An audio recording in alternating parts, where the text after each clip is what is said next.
Hello friends, welcome to my YouTube channel Code for Progress.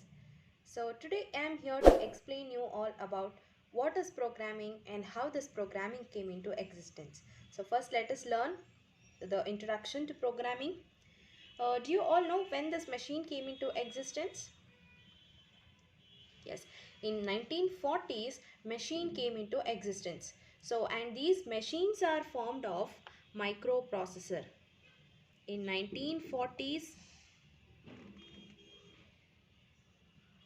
machine came into existence, and these machines are formed of microprocessor. What are these microprocessors? Microprocessors are a semiconductor technology device. So in this microprocessor, as we all know, we consist of 0 volts and plus 5 volts. In computer, we use it in terms of zeros and ones. So computer will understand only zeros and ones. Okay. What are these microprocessor consist of? Microprocessor consist of transistors and diodes. Microprocessor consist of n number of transistors and diodes. So now what is programming? What is programming? Telling the processor or the microprocessor to perform any task. To perform any task is called programming. Okay. What do you mean by programming? Telling the processor or the microprocessor to perform any task is called as programming. So, first in 1940s, to program or to code, we were using opcodes. So what are these opcodes? Opcodes are the combination of zeros and ones. So this is the opcode for addition. For subtraction, we have 1 0 1 0 1 0 1. So this is the opcode for subtraction. So like this, we were using opcodes in 1940s, and telling the microprocessor to perform any task in terms of this opcodes is called as machine level language. Okay, so only computer will understand this machine level language. It will not understand any other language. It will understand only zeros and ones. Okay, and like if we have only the four functions, or the four functions like addition, subtraction, multiplication and division, we were able to memorize these opcodes and we were able to perform any task. But while we program or while we code, we will use n number of tasks. So for all those tasks, we cannot remember these opcodes. It is very difficult for human to remember the n number of opcodes. So later in 1950s, mnemonics came into existence. Mnemonics came into existence. So what are these mnemonics? For addition, we will use add. For subtraction, we will use sub. Multiplication, mul. Division, div. Okay, so these are called as mnemonics. So telling the microprocessor to perform any task in terms of mnemonics is called as assembly level language. Okay, so telling the processor to perform any task in terms of this mnemonics is called as assembly level language. And these assembly, but still computer will understand only the machine level language. So there is a software called as assembler. There is a software called as assembler. What the software will do? So it will take assembly level language was given to assembler, and this assembler will convert assembly level language to machine level language, and this machine level language was given to microprocessor. Okay. What this assembler will do? Assembler is a software that converts assembly level language to machine level language, and this machine level language was given to processor or the computer. Okay.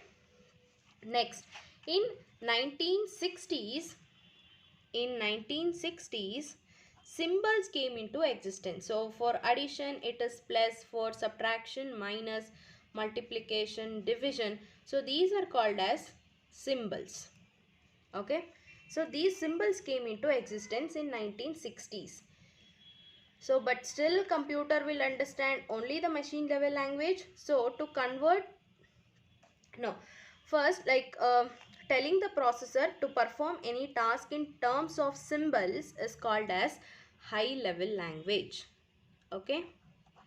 This type of language is called as high level language, but still computer will understand only the machine level language.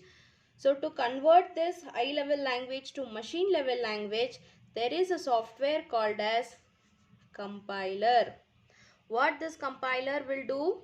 This compiler will take the high level language and convert it into machine level language, and this machine level language was given to microprocessor. Okay. Compiler is a software that converts high level language to machine level language, and then machine level language was given to the computer or the microprocessor. Clear? So everyone got this point? And then whatever the softwares we have to convert the high assembly level language or the high level language to machine level language, these softwares are called as language processors. These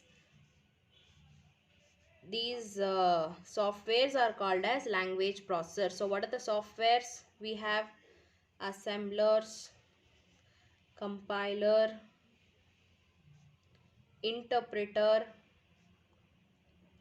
So these are the softwares we have to convert assembly level language or the high level language to a machine level language, and these softwares are called as language processors.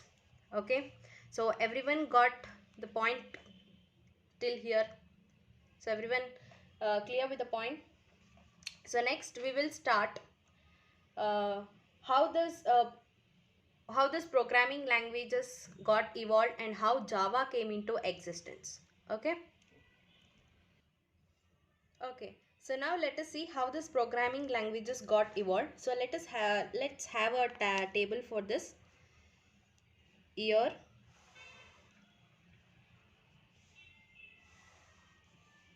language, what are the advantages of it and what are the disadvantages of it. Okay. And who found it.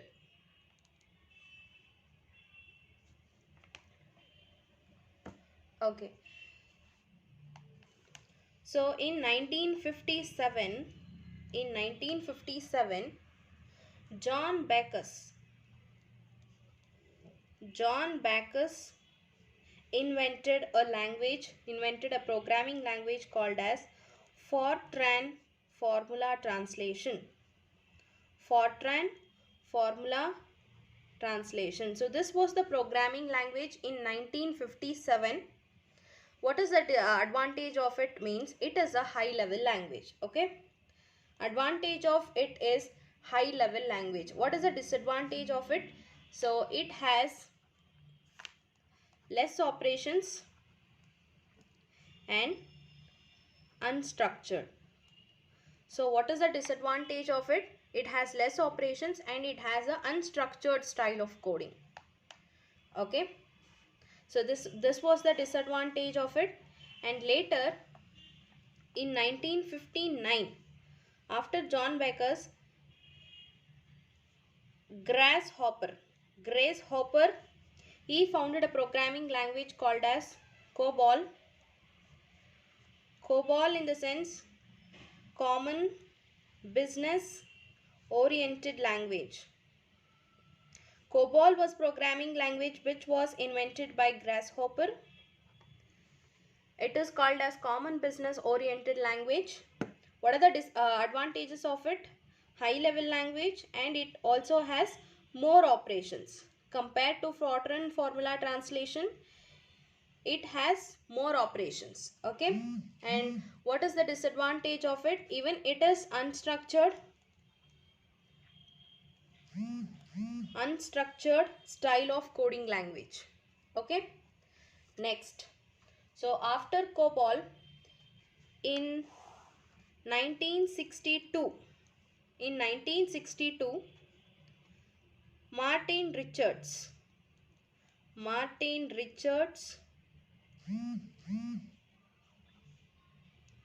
he founded a programming language called as BCPL. BCPL in the sense Basic Combined Programming Language. Basic Combined Programming Language. And what are the advantages of it? High level language, more operations, and it has a structured style of coding. Structured style of coding. And what is the disadvantage of it? It was consuming more memory. This programming language BCPL was consuming more memory. Like as programmers started giving complex instructions, BCPL started occupying more space. So it was occupying more memory. In this language, most of the memories was occupied by compilers and processors itself.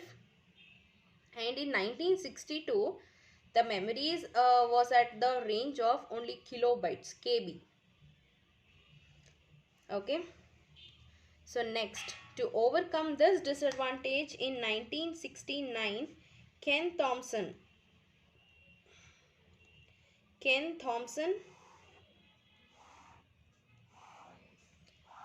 he founded a programming language called as B. What was the reason that he kept the programming language as B? Like B means nothing. It means nothing. Okay, B. It means nothing. So what was his thought means? Like as BCPL name itself, like Basic Combined Programming Language, name itself occupies more memory. So Ken Thompson decided to name the language itself small. Like naming the language name itself, he thought of keeping it small. So he kept the programming language as B. And what was the advantages of it? High level language, more operations, structured, and it was occupying less memory. Okay, and one more, like what is the disadvantage of this language? The disadvantage of this language was typeless programming language. It was a typeless programming language. Typeless in the sense, like in this language there was no concept of data types. So that is called as typeless programming language. Clear till here? Next.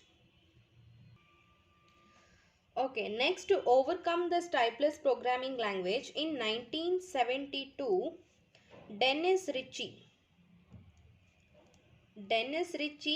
he was a friend of Ken Thompson and they both were working for the same lab. Okay, and he founded a language called as C. So why he kept the language name as C? It indicates that his high level programming language is one step ahead of Ken Thompson's programming language. So after B, C is the next letter. So he thought of keeping the programming language name as C. Okay. So this was the history behind why he kept the programming language name as C. And what are the advantages? High level language, more operations, less memory, structured, and it is also a typed programming language. It was having a concept of data types. Typed programming language. And C program was also having a disadvantage. It is not object oriented programming language. It is not a object oriented programming language. Okay. This was not a object oriented programming language. Like, what is object oriented programming language? All these things I will cover in the next upcoming sessions. Okay. So to overcome this disadvantage, in 1982,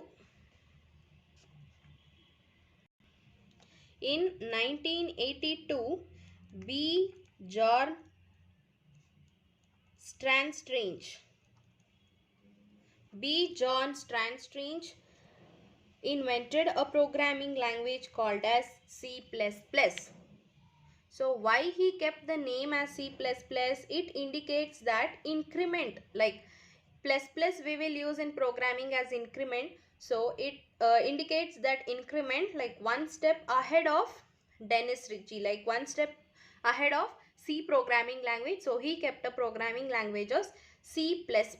Okay. So advantages again: high level language, more operations, less memory, structured, typed, object oriented, and it has a disadvantage of it is not a platform independent. So it is a platform dependent programming language. So what is this platform dependency or platform independency? So I will cover all these things in the next session. So for now, let's keep. So this C++ have a disadvantage of platform dependent. So it is a platform dependent programming language. Okay. Later in 1995, to overcome all this, we have like Sun Microsystem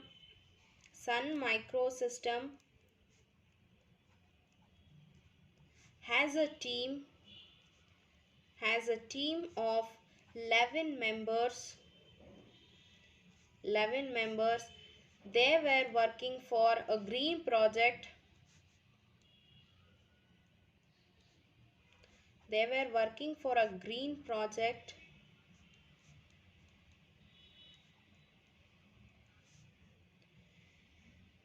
And the team head was James Gosling.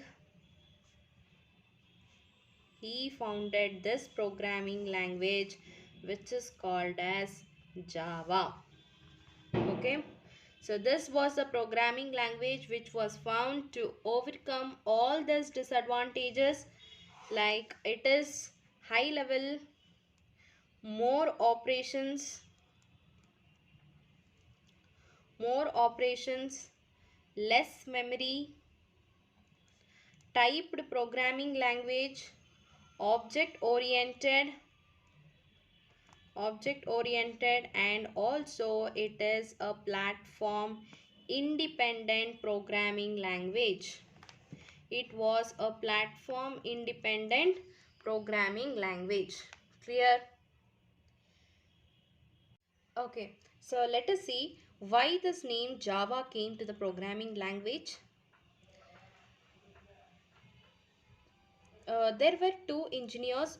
They were working in Sun Microsystem for the green project. So they were Patrick Naughton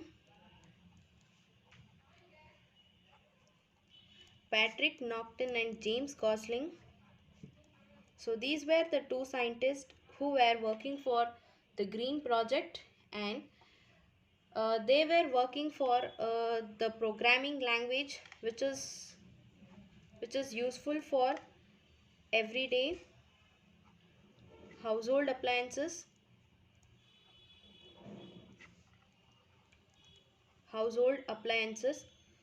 So initially they thought of keeping the name as green for the programming language, as they were working for the green project. So later they thought that if we keep the programming language as green, so other engineers can keep the programming languages as red, yellow as a color names. so it would be common. So they thought of keeping the programming language name as unique. So later they kept as Oak, and the programming language under the name Oak was released in the year 1991. Okay, they kept the name Oak because near the James Gosling's office there was an oak tree which he liked a lot. So he thought of keeping the name in the honor of the tree as Oak to the programming language, and this was released in the year 1991. This programming language was released in the year 1991 under the name Oak. Okay, so later they thought of keeping the name as Java. uh, there are two theories behind this name. So theory one is more interesting, that the engineers or the scientists who found the programming languages, or the programmers, drink a lot of coffee while inventing the programming languages.